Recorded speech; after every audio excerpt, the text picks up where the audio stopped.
Salut et bienvenue sur Photantique. On est en 2011, les derniers résistants de l'argentique ont rangé leurs pellicules, les pionniers du numérique, beaucoup dorment déjà dans les tiroirs, le réflexe est roi, mais pour le commun des mortels, il pèse son poids. Et les smartphones, disons qu'ils font des images dignes d'un appareil photo jetable oublié au fond d'un tiroir Ikea, avec l'exemple de ce que j'ai fait au Canada.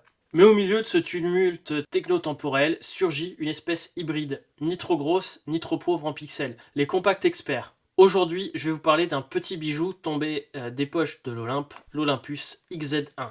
Ce n'est pas un réflexe, mais il en a le goût. Ce n'est pas un smartphone, mais il a l'âme d'un appareil photo. Sorti en 2011, le XZ1 embarque un capteur CCD de 1 sur 1,63 pouces. Gros capteur pour un compact, mais beaucoup plus petit qu'un réflexe ou que les hybrides modernes, de 10 mégapixels. Sûrement produit par Panasonic. Un capteur plus grand que la moyenne des compacts de l'époque, mais qui reste petit par rapport aux autres. Et surtout, un objectif équivalent 28-112, lumineux comme un soir d'été, f1.8 à f2.5, avec une optique signée Zuiko. De face, on a une molette qui permet de faire les différents réglages. De dos, un vrai plaisir de photographe, avec différents réglages accessibles directement. Et au-dessus, on a la griffe porte-accessoire qui permet d'y coller un viseur électronique en plus du flash, le VF2 ou VF3 que je n'ai malheureusement pas. Mais je vous assure, il existe, je l'ai déjà vu. Un petit premier contact dans mon jardin, notamment en essayant le mode macro et le mode super macro. Il faut apprivoiser la bête, car l'autofocus hésite un peu. Mais une fois que le point est fait, les résultats sont étonnamment fins. Les couleurs sont fidèles avec ce grain typique des CCD. On est loin du rendu lissé saute Instagram. J'ai fait une petite balade dans le village avec quelques images de rue. En mode standard, tout roule.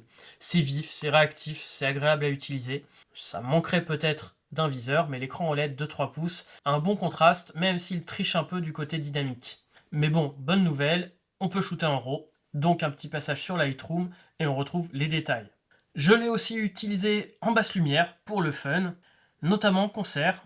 Le capteur est petit, donc ça fait pas mal de bruit, mais le rendu est assez organique. Les images ne crient pas un truc super propre, mais elles murmurent une ambiance argentique.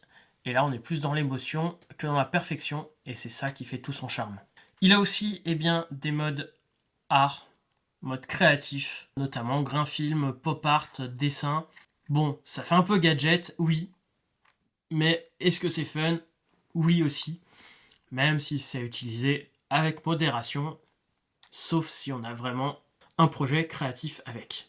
Et la vidéo, puisqu'on va sûrement me le demander, oui, il filme en 720p. Pas de Full HD, pas de 4K, pas d'entrée micro, son interne pas terrible, mais bon, on est en 2011. Hein. Pour les plans de vacances nostalgiques ou des montages rétro, ça fait le job. Mais ne rêvez pas, pour faire un court-métrage pro en 2025, c'est pas avec ça que vous ferez votre vidéo. Alors, est-ce que le XZ1 a encore sa place aujourd'hui?